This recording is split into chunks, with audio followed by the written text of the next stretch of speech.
What does economic growth of the nation mean to you? While according to government statistics, the economy grew by over 6% last year, a section of many Kenyans have refuted the figures, saying life has in fact gotten harder. Analysts question the growth that appears to have been rain-driven, wondering if the country has concrete policies for sustainable growth. Sam Gitoko reports. The year 2018 has been hailed by many as one that political tensions eased following the cessation of hostilities between President Kenyatta and opposition leader Raila Odinga. The rains that poured during both the long and short rain seasons bolstered the agricultural sector, which government ministers describe as a bumper harvest.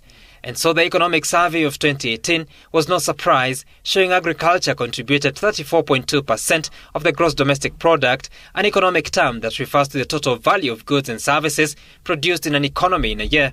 The predominant growth that we saw from the agricultural sector is because we're coming from 2017, which was a drought. So did it actually grow or it recovered? Agriculture did not grow, it recovered. In 2018, the total worth of goods and services was 8.9 trillion shillings, indicating an economic growth of 6.3%. But was it felt by the Kenyan citizen? Even with the growth of 6.3, we have been spending in such a manner that we redistribute this growth so that all Kenyans can enjoy or feel the growth. Let's not compare 2018 to 2019. Let's just compare January to now. The cost of life has really gone up. Like when you go to the supermarket, like what can you buy with 1,000 shillings? Nothing. If the agricultural sector grew, I would expect farm workers, laborers' income to increase. That means you are able to buy something that you are not able to buy. That means you increase aggregate demand in the economy. That means the supermarket guy is happier because he is able to get more sales. As the supermarket guy gets more sales, he's able to order more supplies from the manufacturer, who is now supposed to increase his capacity to produce more. During the same year, the electricity supply, which contributes just under 2% to the GDP, grew by 10.5%. The Kenya National Bureau of Statistics again attributes the improvement to long rains. When something is rain dependent, then I think the Archbishop of the Catholic Church should be the Minister of Agriculture, because he needs to pray more to get rain. But if the CS for Agriculture cannot guarantee that rain or no rain will still have the same output, then we have a serious problem. The transport sector too grew by 8.8%.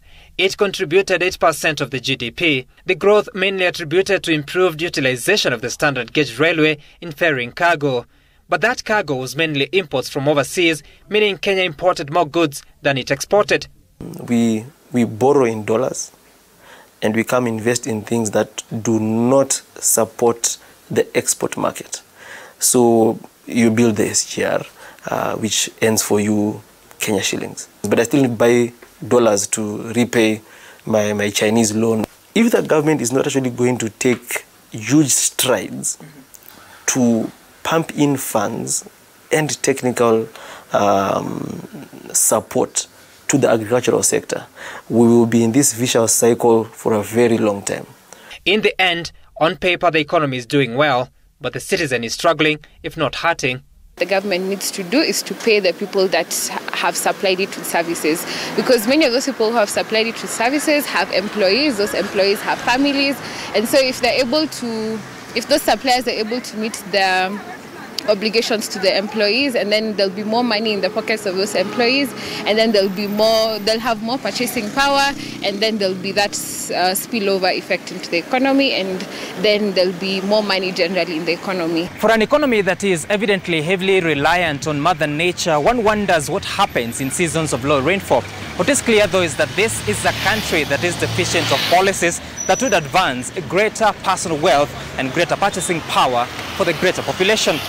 Sam Gitoko, President TV, Nairobi.